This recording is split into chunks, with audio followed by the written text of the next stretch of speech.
That's right. Greetings, fellow armchair Imagineers. Tiki here.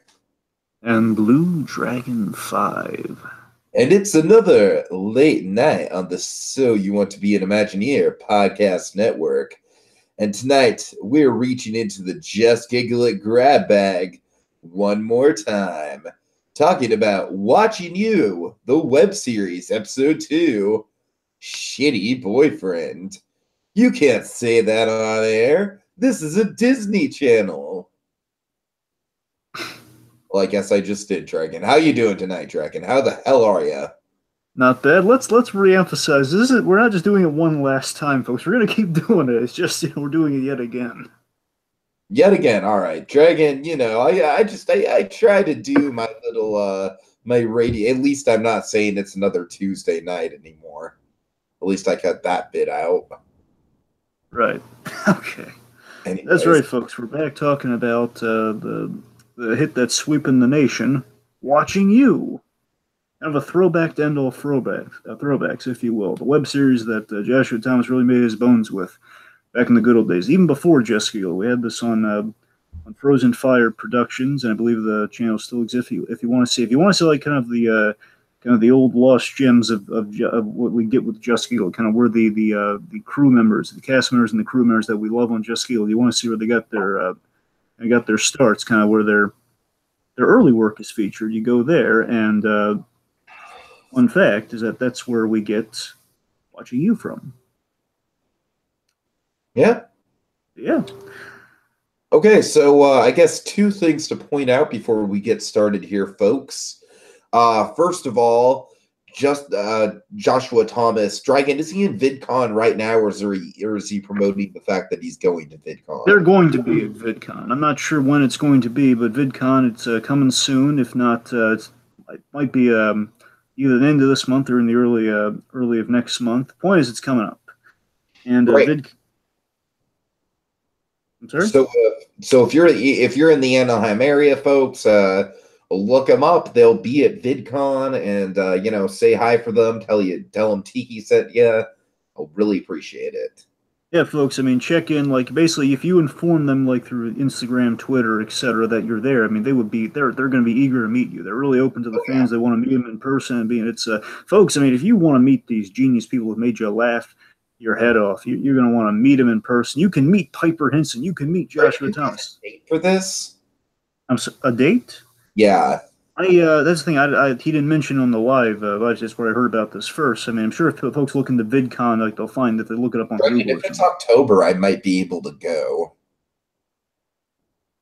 Well, I think I think it's going to be sooner. But I mean, by all means, if it's October, I mean, sure. I mean, that'd be awesome. But I think it's coming up sooner than that. Anyway, the point is, folks, VidCon, check it out, because Joshua Thomas, he's really climbing up the ladder. Because from what I hear, he's been doing some work with College Humor. I don't know how extensive it is. I don't know how permanent it is. I mean, I know College Humor would be glad to have him on any extended basis that they can, but he's working with the folks at College Humor, which is not a surprise. After, if we learned anything on this show, it's that we've learned that the fine folks at Just Giggle know how to put together a funny sketch and a funny video. A funny sketch of various varieties, ranging from parodies to remakes to to recreations.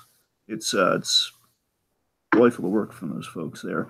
And of course, with Watching You, folks, just so you know, going into we're on episode 2 here. We're kind of exploring the show. That's kind of where season 2 is all about here. We're kind of going by each episode and going by it clean. Like if we were to go on the Just Giggle page and we just kind of like, oh my God, there's Watching You. Why haven't we watched this before? Let's watch it. And we're watching it episode by episode. But here's what I found out. And this is interesting. This is the thing that changed my whole read on this episode, Tiki. This is big. I learned, thanks to Joshua Thomas, he kind of looped us in on this in the comments, which of course, folks, if you want to, by all means, be a presence in the comments, folks. We'll be happy to shout you out, but especially what you should really do is tell us what episodes, what sketches or parodies from the Just Giggle YouTube channel that you'd like us to talk about, because season 3, it's all fan picks, folks. We got a few so far, but if you folks leave in the comments or the community page on Just Giggle, but especially the comments below this video, That's our season 3. It's all fans. We'll shout you out. We'll be very grateful to you, and we'll say, we're talking about this, breaking down and recapping this sketch because of these fine people. Anyway. All right. Well said, Dragon. Well said.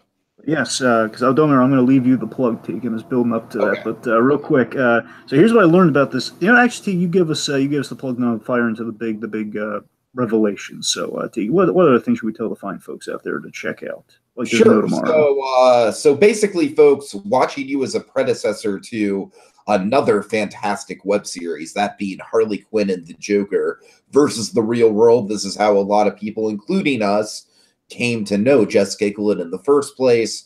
Harley Quinn versus the real world is a really intelligent, really funny, really unique take on the Joker and Harley Quinn. The whole idea is that they're moving to LA to get away from the Gotham lifestyle, but you can take the clown out of Gotham, but you can't take the Gotham out of the clown.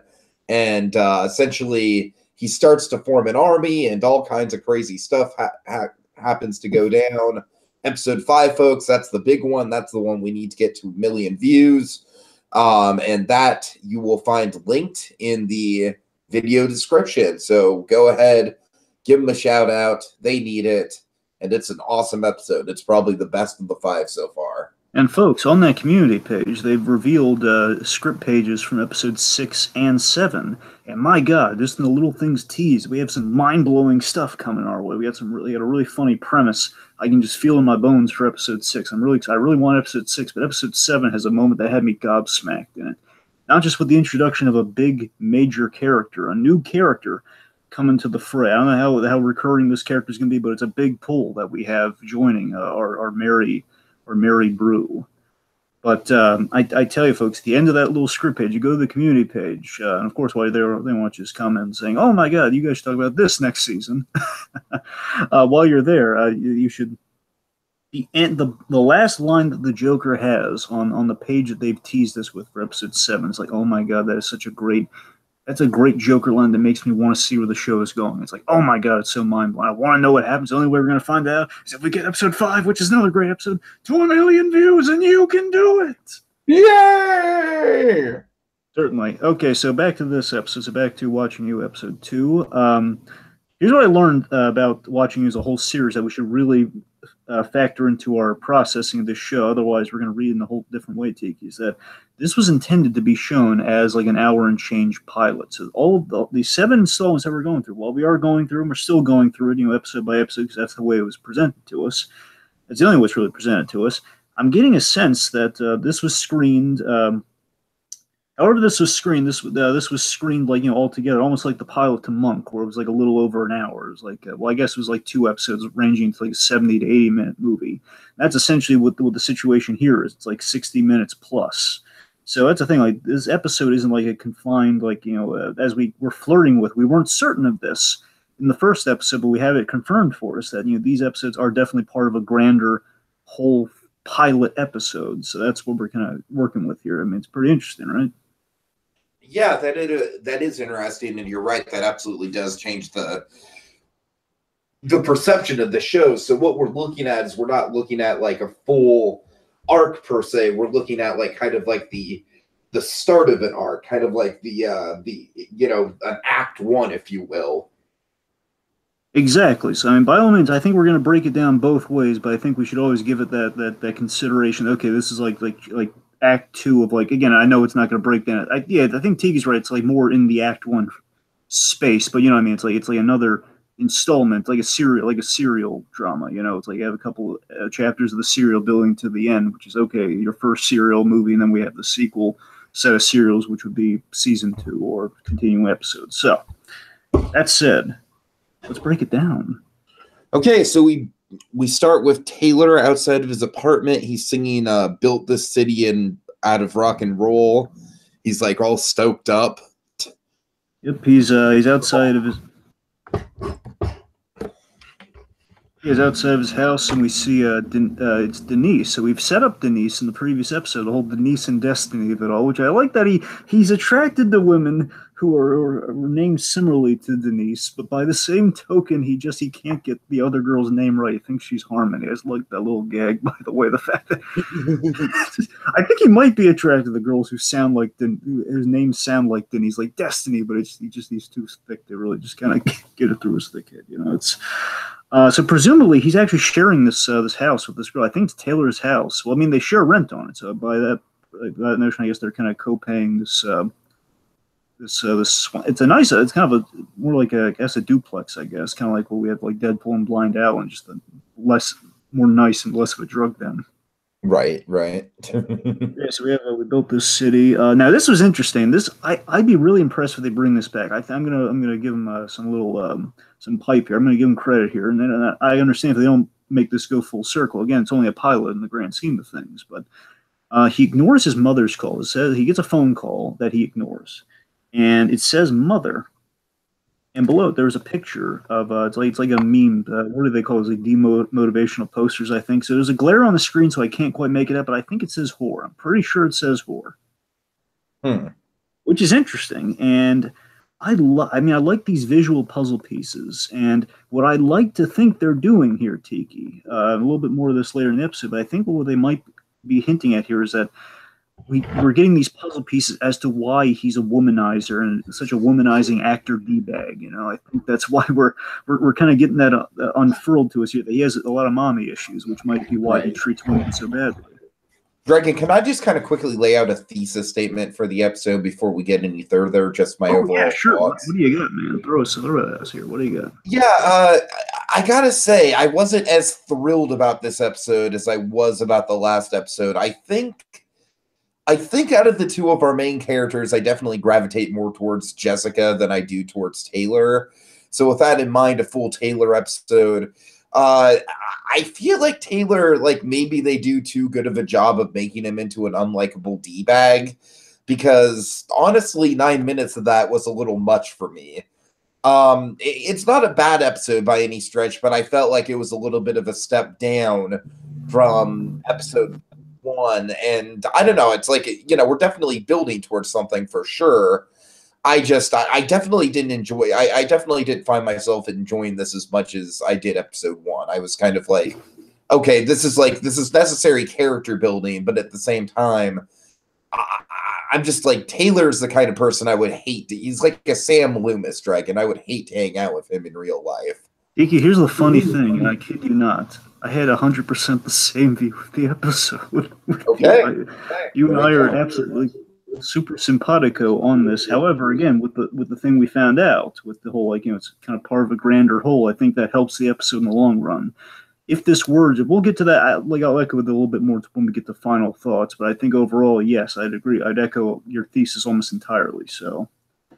This episode, again, it's like, you know, Jessica's the far more interesting character based on one episode, you know, what we've gotten with the pilot. So again, we'll see how that goes. But so far, episode 1, I was feeling more than this one. But we'll break that down, where the episode kind of, you know, succeeds and kind of overly succeeds in places. So let's continue further then. So Taylor, he walks in there and he misreads Denise packing her bag as, "You're finally donating to Goodwill."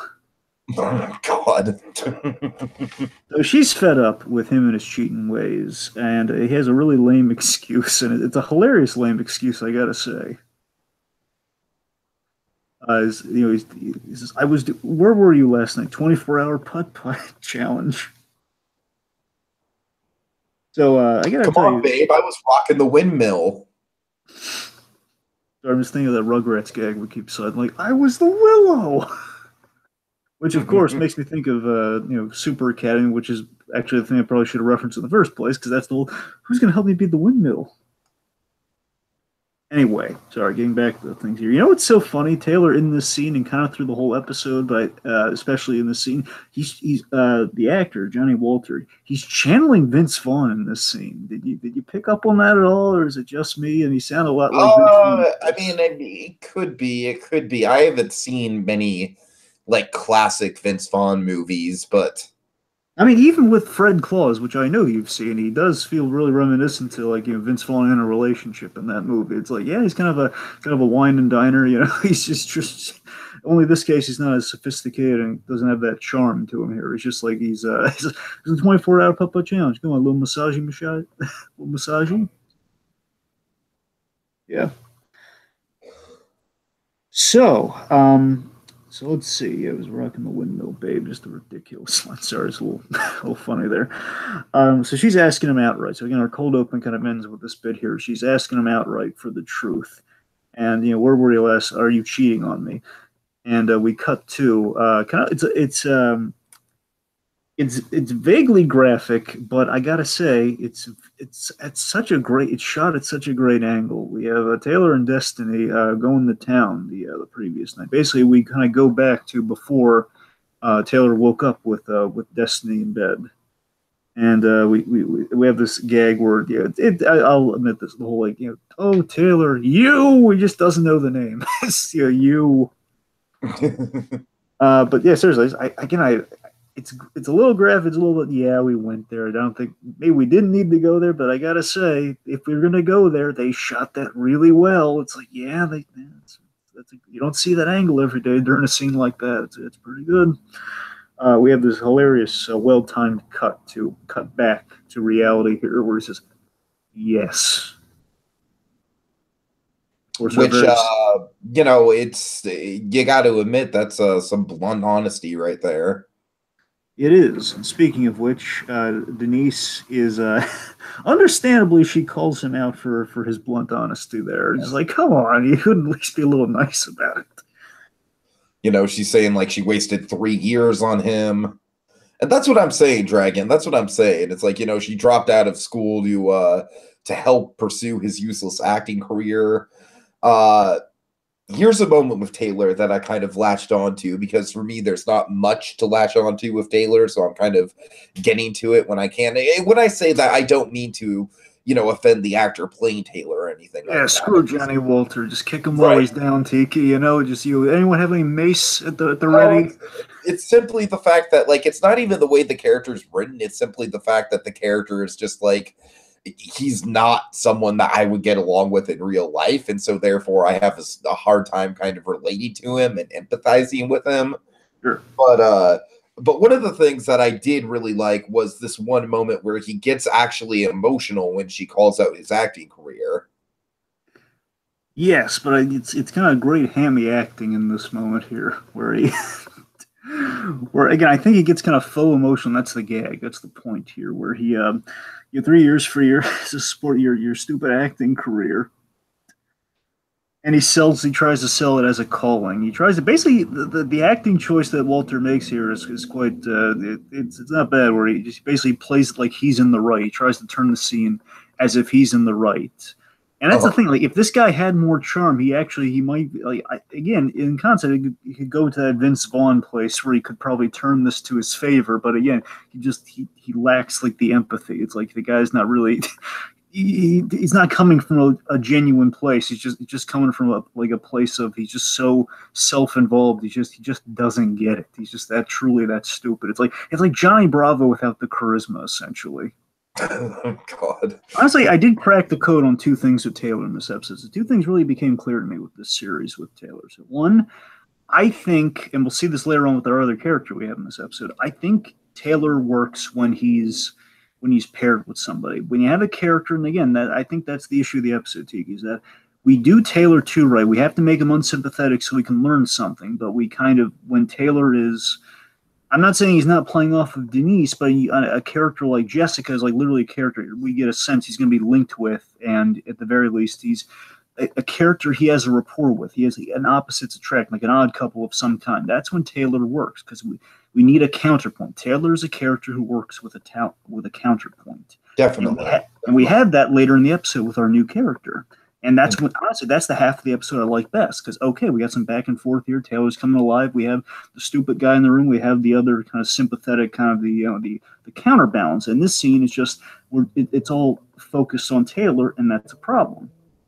Again, that's them doing their jobs too well. But again, we're dedicating, at the end of the day, folks, I think our problem is just, it comes down to screen time. We're dedicating half the episode to what we already established very clear and concisely in the first episode. The guy's a womanizer, gets kicked out by the girl he's sleeping around with. That's all we need to know. We repeat that a lot here. But again, we do have a few lines which we'll get into here that maybe in the grand scheme are going to make that sell a little bit more. More on that later. So Denise, understandably upset. He tries to sell it as, it's my calling.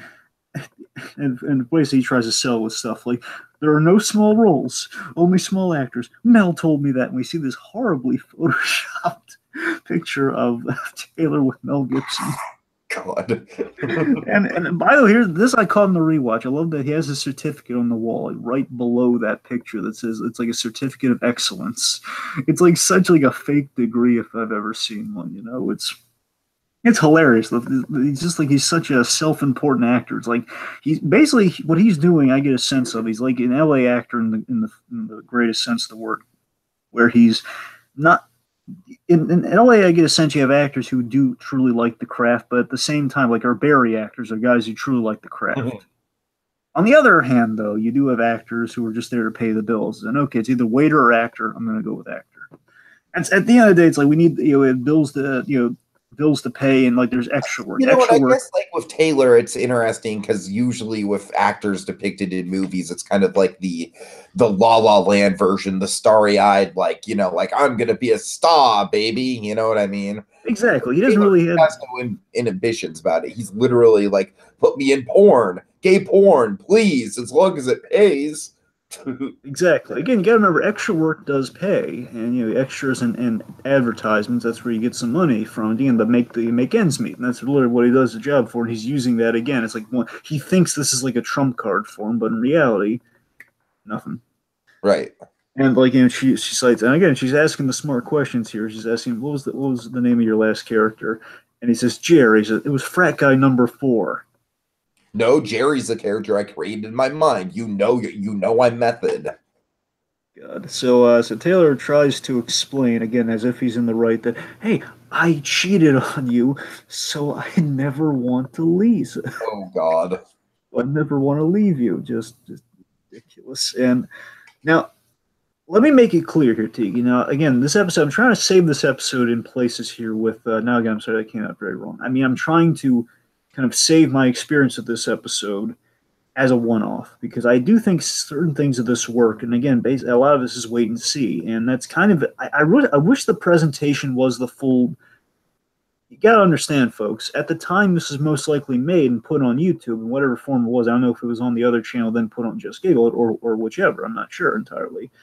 However they went about that, YouTube has been subject to change in terms of how you can upload things. So it might have been uploaded in parts for that reason. Maybe that's why it was uploaded in 7 parts. And because of that, I just wish we kind of had the whole in its entirety to kind of experience like we can do now with things. But again, probably back then, or at least at a certain time, for some reasons we're not privy to, perhaps that's why it was done. So because of that, there's a lot of wait and see on this. So again, anything I'm saying here, again, it might happen, it might not happen, but I'd like to give him credit and think that there's a chance that that line, this whole, what Taylor's saying, I think they might be able to win us over with like a heartbreaking backstory setup here.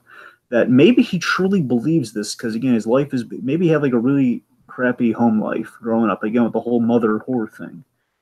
Yeah. I'm thinking that maybe, his mother, cheated, was cheated on or cheated on people, and maybe that's what kind of he thinks that this is the right mentality, and I'm going to give him credit saying maybe they're going that place, maybe or maybe not. We'll see. Okay, you want to take us through this? Yeah. I've just got handwritten notes, so they're not the best. Let's see. He's kind of making, he's just kind of boosting himself up. He's like, babe, you need a break from me. I mean, who wouldn't be done after 4 rounds with me? I don't blame you. Essentially, what he's saying in this scene is he wants a mall. In the mob, you had what's called a mall, and with the mall, you basically, there are certain things you do with your wife, and there are certain things you do with your girlfriend on the side, who you could tell everything about your criminal empire, basically do all the bad, seedy stuff with, while you still have, hey, there's the wife and the kids. Essentially, that's kind of what he wants in a relationship. He wants a mall, and the fact of the matter is, a mall is never good for any healthy relationship. So yes, Meanwhile, poor Denise over here is just stuck making chicken parmesan. I do love the stupidity in the delivery here with Taylor here, where he says, "Wait, did you make chicken parmesan?" It's just like this, he's not getting it at all. He just plays genuinely stupid so well, but maybe too often. That's the issue I'm having with it. I think we're both kind of having with Taylor. He's playing this really well, but maybe too often. Sure, sure. All right, we get some great physical comedy though. I do like it where he kind of rushes over to sit on the suitcase, and that's a thing we've kind of played with a little bit with. Well, we've seen a lot of the time on Just Giggle with other actors. I mean, it's kind of I guess we're kind of seeing an inkling in the style here with the kind of I guess Joshua Thomas' sensibilities. Because let's forget, I forgot to mention this at the top, but big surprise, he wrote, directed, and I believe edited this episode. Kind of a man of many hats working on this episode. Another Joshua Thomas special. Yes.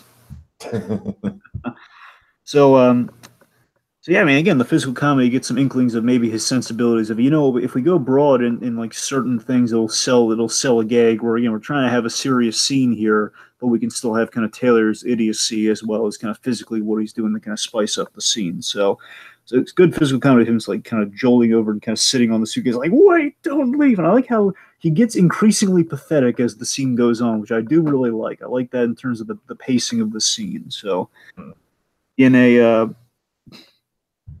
see, so basically he gives like an I'm sorry, and he says, I'm always I always thought you knew, which is like a BS. Like I never wanted to be caught, and this is always like my go-to of like, okay, if you ever found out, I thought you knew.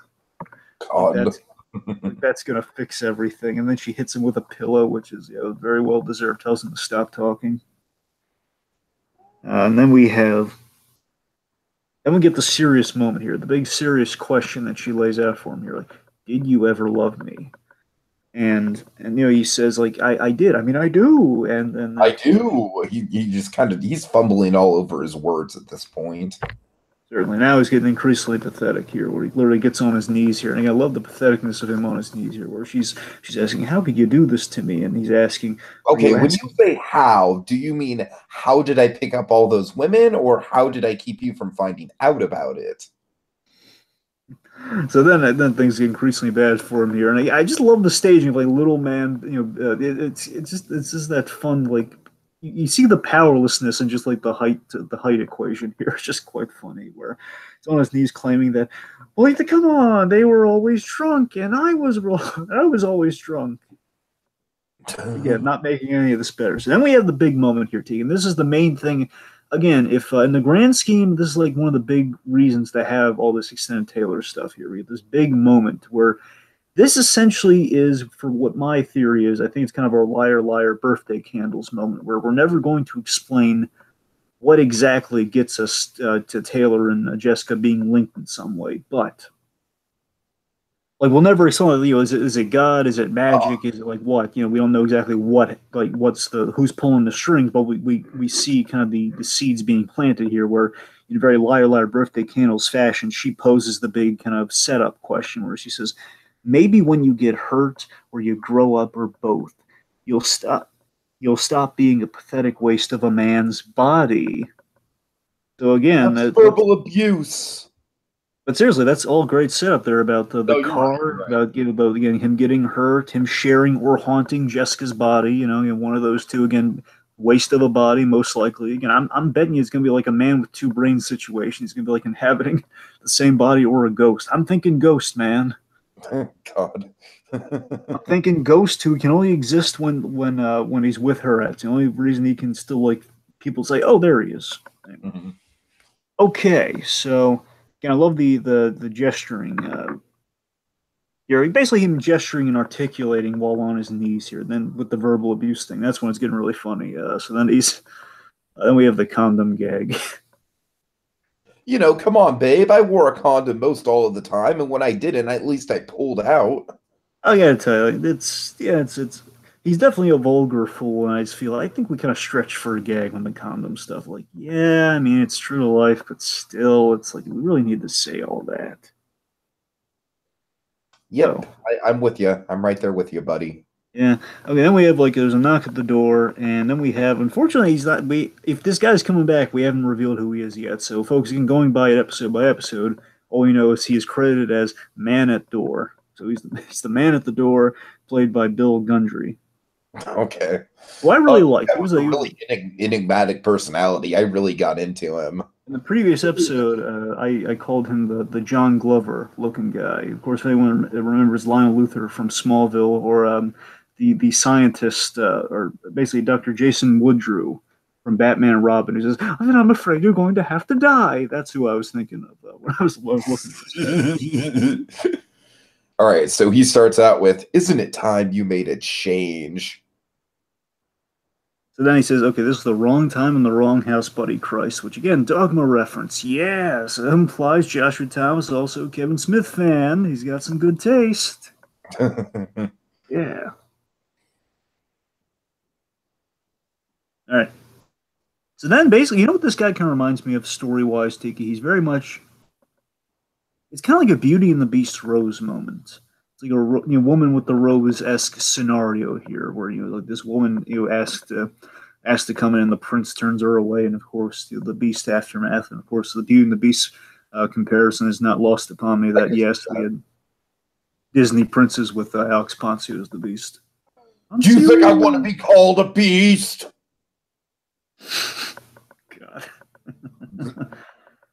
So Taylor treats the man like a Jehovah's Witness in all the worst ways, and Denise likes him because this guy is offering some genuine sympathy here because she's leaving in a huff, and she says, I just wanted to help people. Now I got to start all over. You were a bartender. They know the caps twist off, and of course, this guy here says, he's offering I'm offering a new beginning, and he's being really nice to her, saying that's really nice. You want to help people. And it's never too late to make a change. And but I love how Taylor calls him Woodstock.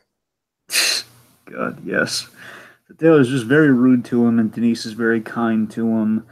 And I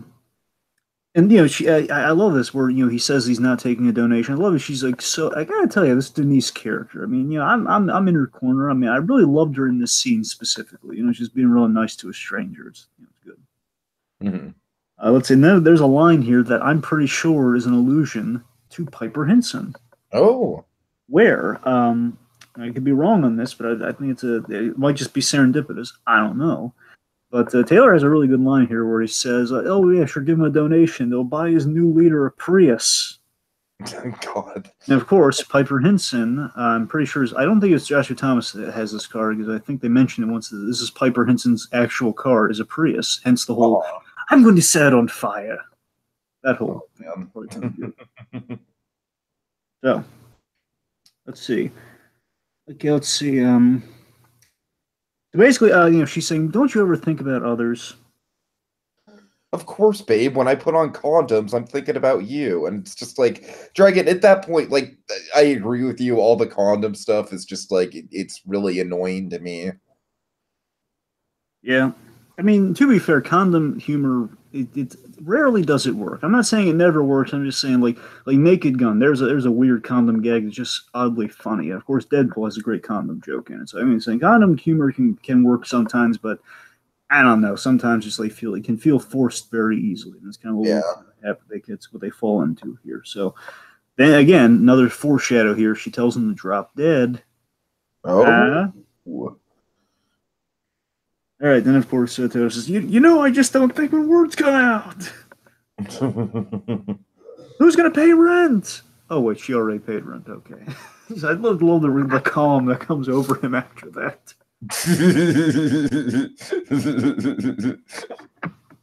Oh, by the way, one other thing to mention here, because it's kind of around this scene. I had an epiphany with this series. Again, presumably what we're going with this series. I had a big realization when I was watching this, because it reminded me of something, and then it just clicked when I hit upon it, that this series, I think the direction they're going, and again, I've been saying liar, liar, and I don't think that's entirely inaccurate in terms of kind of what gets things going, but I think the direct thing we're going for here is 100 Deeds for Eddie McDowell. Oh, man. You remember that, don't you? Oh, of course I remember that. Seth Green gets turned into a dog, and by the way, Richard Mall was in that show for the folks out there. The voice of Two-Face was the old drifter that cursed Eddie McDowell. Oh man.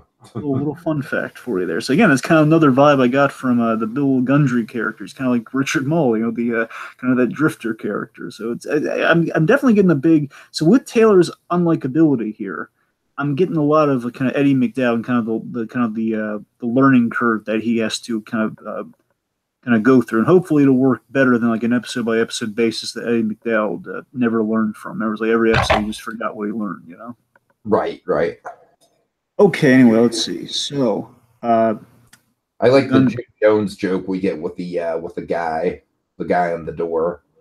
Yes, and again, this is where the episode's coming alive for me. By the way, all this stuff with Gundry here, where Gundry's saying again, we need that counterpoint. We have the counterpoint here, and again, this is where the Taylor character works. Where a bad day. Thanks, Jim Jones.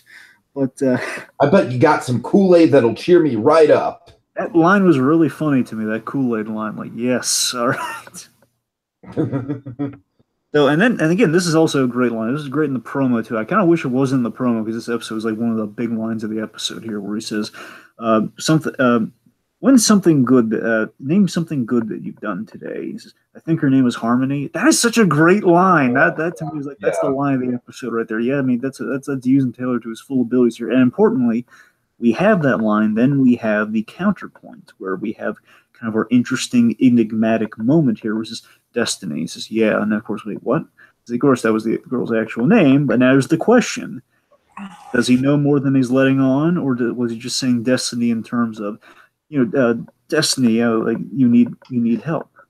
I definitely think you're right, Dragon. I feel like this is kind of the equivalent to the man in the elevator from Yes Man. Man in the... Tony Robbins, I guess, right? Are you thinking of Terrence Stamp?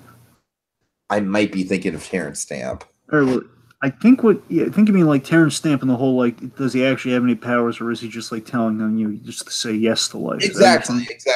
Yeah. There's no elevator. That's why he threw me off with that. That's the thing. Like, he just goes like. I don't know what I'm thinking of with the elevator, though. I think you're thinking of you're thinking of Shallow Hal. Oh, I'm thinking of Shallow Hal. You're right. That's the elevator. Wow. Anyway, that might have been. What would you say Tim Robbins? Yeah, Tony Robbins. Sorry, yes, yeah, I think that's what you're. Yeah, Tony Robbins. That's. I'm pretty sure you're thinking of Shallow Hal. Anyway, Tony Robbins hungry. Oh God. Anyway, getting back on point off of Shallow Hal and Tony Robbins. Yes. We do have another this is for me. This is like kind of the vulgarity done right here, where again he says, you need help. Well, I do have this itch. Now you mention I do have this itch. I mean, yeah, okay, that at least fits with the whole Destiny thing, I guess. Mm-hmm. So basically, he acknowledges that hey, you should be writing. It's never too late to right wrongs and do selfless acts. Lead to a life of joy and reward. He says, look, but essentially he says, unless you're a Mormon with sexual advice, you're no help. But then Gundry here, oh my God, Gundry has this moment where he says with some severity, I like it. He gets kind of serious with him here. It's just all nice and pleasant. I think it's this little moment here, a little twinge of severity, where he says, it's never too late to change your ways and give. I'm a giver. So like I said, Dragon, I feel like the whole the vibe I'm getting off this character is essentially like those other characters that we've talked about, where they're kind of I wouldn't be surprised if we never even see this guy again. I wouldn't be surprised if this guy is mostly just there to to kind of get the plot in motion. Like you said, I think the Beauty and the Beast thing is on point. Yeah. All right.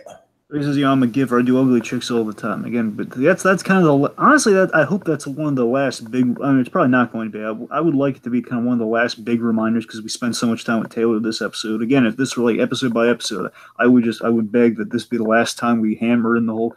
Okay, he's a womanizer. I get it. But again, I agree. But again, grander whole, folks. Grander whole. I'm not saying it's a cure-all. I'm just saying it's something to consider. So then we have this obnoxious womanizing ringtone, by the way. It's like just talking about, it's just really obnoxious, this ringtone he has on his phone. And Taylor gets a call from his agent Marty. So Marty calls with the deets, with some deets on a new gig, and these details are about an instructional video, which again makes sense for an actor. Again, I like those kind of. I really here's the thing. So while this episode, I'm a little mixed on this episode, just again as just as a separated piece from the whole. I do like where we end up here, where okay, it's an instructional video, which of course makes sense for an actor and gets us where we need to go with this reveal here after the gay porn joke. Like I'd be doing. I'm so desperate I'm doing gay porn. He says, "You tried, huh?" Then we reveal who the instructional video is for. And Tiki, who's the instructional video for? The instructional video is for kid control. Dun dun Bum, dun. bum, bum. All right. So yeah, I love that link up at the end. And then I love how that just goes right into the really cheery credits music, like da da da da da da da da. That very No Tomorrow CW-esque. Oh yeah, oh yeah. Okay, so then we have our promo. We got a few things teased for the next episode, just generally here. So we have, let's see, Jessica. She's getting advice from Zoe, probably about some dating or intercourse stuff. I'm guessing that this episode, much like episode 2 was a Taylor-centric episode, this episode is going to be all Jessica.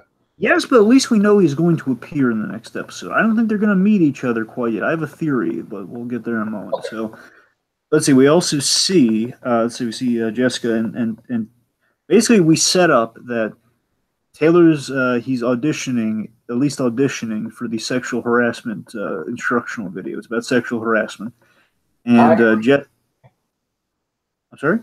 I said irony. Yes, irony. And then Jessica, she's been kind of wrangled into it, saying, "Hey, Jessica, we need you to fill in for the sexual harassment video." So again, you logically put the pieces together. Okay, they're both going to be in the sexual harassment video, hence the connection. Now, we also see Jessica and the guy at the front desk, whose name is Evan, apparently. Aww. That guy, they're kind of hitting it off. Jessica likes this guy. We weren't far off. I think we might have called that. Yeah. I think we also called that Joshua Thomas is either a Hitchcock cameo or he's going to actually factor into the show. So we'll see how that one goes. But here's what I think. Now, bear in mind, Taylor doesn't remember meeting Jessica. They both kind of woke up seemingly strangers. There is a chance they could have had a brief interaction that they just don't recognize each other instantly. There is a chance, because for all we know, Jessica recognizes him. She just doesn't say that, but she wouldn't know the guy's name. So her shocked reactions could still be applied to someone she has had a brief interaction with. However, my thinking, though, on this, because we don't see a shot of them together, I think what's going to happen is Jessica's going to be in the sexual harassment video. But Taylor's going to botch up the job, and it's going to be like, oh, look, they're in the same scene, but nope. And I think next episode they're going to be in the same location, and we're going to see why they're going to be linked together, but they're not going to, they're not going to see each other. Interesting. I think he's just going to botch the job. Going at this, very, very blindly, even though all 7 episodes have been up for years, which is the fun of this, that we get to speculate and everything. Oh, certainly. Okay, any final thoughts on your end, Dragon? Sure. So again, I feel this episode, it truly works as part of a whole pilot. And if this is an episode in its entirety, which again, we know it's not. So again, we're not playing too blindly on in this regard. I'm saying just taking it as it is, as an episode just kind of in its entirety, which again, I wouldn't be surprised, because there is talk of watching you coming back. Again, there's always talk of the general future here, where again, if this all serves as a pilot, then going forward, I would imagine we follow the Joker Harley Quinn suit, where we would have episodes that were approximately this length, like let's say 15, maybe 20 minutes. That would again just be like one to be a full episode, where these aren't full episodes; it's just like kind of chapters of a full episode. Right. So basically, I think it lives up to the namesake of it's a crappy boyfriend, and that's in that respect. It is. We knew it was a Taylor episode just based on that title. Okay, it's all about him. You get a vibe of the episode. It's true to that character where he's starting to where he needs to go. I get that, but it doesn't serve the greater. Again, it doesn't serve the greater narrative alone. It's a lot of retreading the same beats from the first episode that we just economized very well. And again, the only thing we had the last episode was that again, it wasn't an ending to an episode; it was just like a to be continued, and we kind of have that again here. And again, that's just something we gotta get used to with all these episodes we're gonna get. They're all gonna be like kind of to be continued Not exact. Again, maybe the next episode will be like a direct act break if they're going like Act 1, Act 2, Act 3. We'll see. Uh-huh. But so the next, again, it's the next sequence that puts elements and setup into motion. That's the big takeaway from the episode for me. So we do have some things set up again, kind of our big kind of liar candles moment and the big kind of Beauty and the Beast kind of old Rose woman. So again, maybe we dumbed down Taylor too much, sure. And if we didn't have, I'll say this. If we didn't have the promise of Jessica like we had in the first episode, which again we really have just in the like that awesome opening, that awesome cryptic opening of the pilot episode in the last episode. If we didn't have that, this would be a really big problem because I wouldn't buy into the show without that little promise of Jessica. I agree. I agree. So and because because again, as I said, and the last thing I have here is that again, Taylor as a character, so far as I see it, works best with a counterpoint. Now, it'll be interesting to see if they can change that if he can be compelling on his own, but right now that's not the case, and that's like my biggest gripe against the episode. Either we always have him with somebody to get him to a point where he can be alone, or just we should never see him alone again because it's too much to take at this point. Sure. But again, it's not as good as the first episode, but again, it's part of a whole, so fingers crossed. Okay, thank you guys so much for watching this episode. We really appreciate all the positive feedback we've been getting on these Jessica Giggle grab bags. We also really appreciate the fact that Joshua Thomas himself has been able to, take time out of his day to give us shout outs and stuff. That does not go unnoticed. So thank you, Josh, for that one. And in the meantime, folks, we will be back next week to grab into the grab bag once again. With watching you.